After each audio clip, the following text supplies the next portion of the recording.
Hey, what's up everybody? How you doing? Welcome back to Karpo Gaming and another first Descendant video.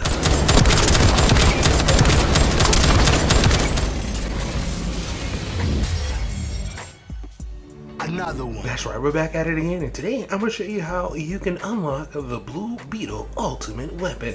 In this video, I'm going to be showing you the best amorphous patterns that you can get after, the easiest ones that you can unlock everything so you can unlock this weapon. Let's go! Once again, thanks for watching everybody. Without further ado, ladies and gentlemen, let's get started with today's video. There are 4 different parts we need to get after: polymer, synctyum, the synthetic fiber, the nano tubes, and last but not least, we need the Blue Beetle blueprint. Let's get started with the polymer synctyum. There are 4 different options that we have. We have an intercept battle and we have some void fusion mission. So let's get started with this first void fusion mission for amorphous pattern number 92. I got a few of these from over here. Amorphous pattern 92, you will have to do a void mission for this one, and if you do, it's a pretty good way to get after it. Now, for amorphous pattern number 42, you need to head over to Hagios, and for amorphous pattern number 42, low drop chance of 6% and a void mission. Now I got quite a few of these from the intercept battle for the amorphous pattern number 10. 100% drop chance for this one over here, and you see right there, it is a low drop chance, but it does happen. And last but not least, we have some more I got from the amorphous pattern number 70. Now amorphous pattern number 70, you don't need a sharing form for this, as you can see right here, very high drop chance of 32%. Trust me, it's a great way to get it over here.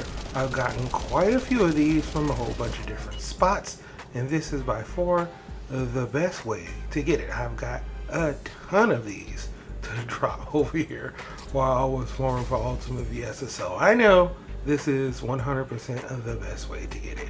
Now, for the synthetic fiber, we have a whole bunch of different options. We have a few intercept battles right here for the Dead Bride and Devourer Swamp Walker, as well as one more little intercept mission. So let's get started with this very first one right here. It's going to be a normal from the White Knight Gulch. Come over here, you farm that bad boy up, and for amorphous pattern number 35, 6% drop chance on paper, and yes, a void mission. Now for our intercept battle, for amorphous pattern number 25, you want to head over to the Echo Swamp. This is going to be a defense mission, and you see it right here on paper. 15% drop chance, not bad for the common bride fight. Another intercept battle, this one will have you heading for amorphous pattern number 77. You need to head over to the Vespers and then the Sepulture mission. You will be on amorphous pattern number 76. Make sure you switch it to 77. I can't stress this enough. I've done this plenty of times thinking I got the right pattern and I didn't switch it. Alright, and on paper, right here, you see it is pretty good drop chance, and you're going to have to farm the Devourer. Now, for our next intercept battle for amorphous pattern number 94, you can head over here and do a little bit of both of these, right? So you got 94 and you have 94 AA. 94 you can't get anymore, so you're probably going to have to go after 94 AA, which can be acquired over here at the Asylum. Both of these patterns have the same drop chance. Both of these patterns you will have to defeat the Swamp Walker, and I think it's an excellent way to get after it if you do decide to get after it. This way it will be a good chance to get that synthetic fiber for the Blue Beetle. Moving on, we have the Nano Tubes. Now for this part, we have 4 different options. We have an intercept battle and we also have some void missions. So let's get started first with this void mission. For amorphous pattern 119, you need to head over to the fortress, and yes, you will need a Sharon to farm for this part. If you do get after it, you see right here on paper, it's a pretty good drop chance of 32%, and yes, a void mission. So you need to farm for those parts, but it's cool though, it's a good way to get after it. Amorphous pattern 103 will have you headed over to the White Knight Gulch. You also need a Sharon to farm for this amorphous pattern, and if you do, once again on paper, 32% drop chance and another void mission. For our intercept battle, for this pattern, you will be farming amorphous pattern number 19, and this will be a naturalized void mission. On paper, there is a pretty decent drop chance though, as you can see right here, and form it against the Common Executioner. And last but not least, this is also a great way to get after it.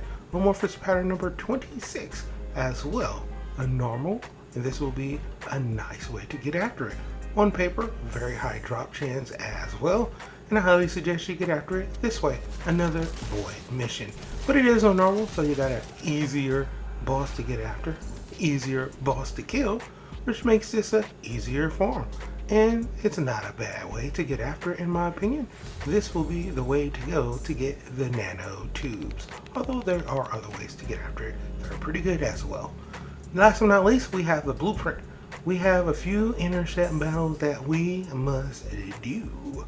A few dead brides on our hand, as well as a pyromaniac, and this one with the molten fortress. Let's start off with this first intercept battle for amorphous pattern number 86. This will have you heading over to the Echo Swamp and doing the chapel mission. Amorphous pattern 86 has a 32% drop chance on paper, which is pretty good for that pattern to drop. For amorphous pattern 127, you need to head over to the fortress at the heart of the fortress mission. Make sure you switch it to amorphous pattern 127.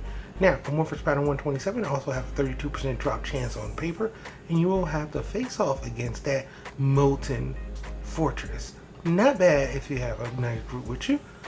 In pubs, kind of hard to do. Now, for amorphous pattern number 23, Echo Swamp will bring you over to the chapel. 100% drop chance for this one. There's a very low drop chance at 3%. So that's a no-go for me for the dead bride. The same thing goes for amorphous pattern 23. So we have 23 AA and 23. Both of these have the same drop chance on paper at 3%. Both of these will be formed from the dead bride. So if you have the old ones or you have the new ones, pretty much the same thing. You're going to have to go after the dead bride, very low drop chance. But for me, the best way to get after this will be from amorphous pattern number 69. You need to head over here to the sterile lands, and over here, the unknown laboratory. It will be on 68 AA, so make sure you switch it over to the right amorphous pattern. Like I said before, I've done it before where I think I got enough amorphous patterns and I'm like, I didn't switch it. So on paper, it's a pretty good drop chance, and you need to head over to the dead bride. Now, here's the thing. It will take you a few tries to get this bad boy. I believe it was 7 times it took me to get this one to drop. So, not horrible. You know, it did kind of just not drop, but eventually it will. Eventually it will. And there is the Blue Beetle blueprint. Now, in order to craft this, each one of these parts will cost 50,000 credits. So 150,000, which isn't that bad, and only 2 hours of craft time, which is actually pretty freaking good. So after 2 hours pass, which means you can actually get this today and craft this today, it will only take 100,000 credits in 4 hours. So yeah, not bad at all. Now the weapon itself is actually really cool, and on top of that, you can get some really good damage. And start off with the unique ability called Arcane Wave. When using the fusion skill, it grants yourself the unique ability Arcane Energy with a set chance, and when using singular skill, it grants yourself the unique ability Purification with a set chance. Now, for the Arcane Energy, you got a trigger rate, duration, and skill critical hit rate, which is pretty cool, and then trigger duration, and you remove the buff. The 2 different weapon slots come with it. It's a sleeve slot and inverted triangle slot. I like calling it spot slot. And as far as the weapon damage is concerned, man, it's actually really good. Just me slapping on a few of those mods with no extra crit mods, no matter what character I was using with, it smacked, and it was well over 100,000 in the damage. So I'm pretty sure this is going to be a really good weapon to upgrade. I will be throwing the catalyst in this and upgrading this weapon for sure. Blue Beetle is a really good weapon. It's a scout rifle, and on top of that, it uses impact rounds, which is really cool. So why not throw another weapon into your inventory that can absolutely do a ton of damage. pick it up. That is how you're going to get it for free right here in the first Descendant. But for right now, that's pretty much going for the video. I hope you truly enjoyed it. As always, if you are new to the channel, how you doing and welcome. Don't forget to subscribe right here at Karpo Gaming for the wide variety of videos range from updates, tips and tricks, guides and news, and a whole lot more. So hopefully you enjoyed this video. Once again, thank you everybody for all your love and support. As always, I'll be seeing y'all in the next one. Later.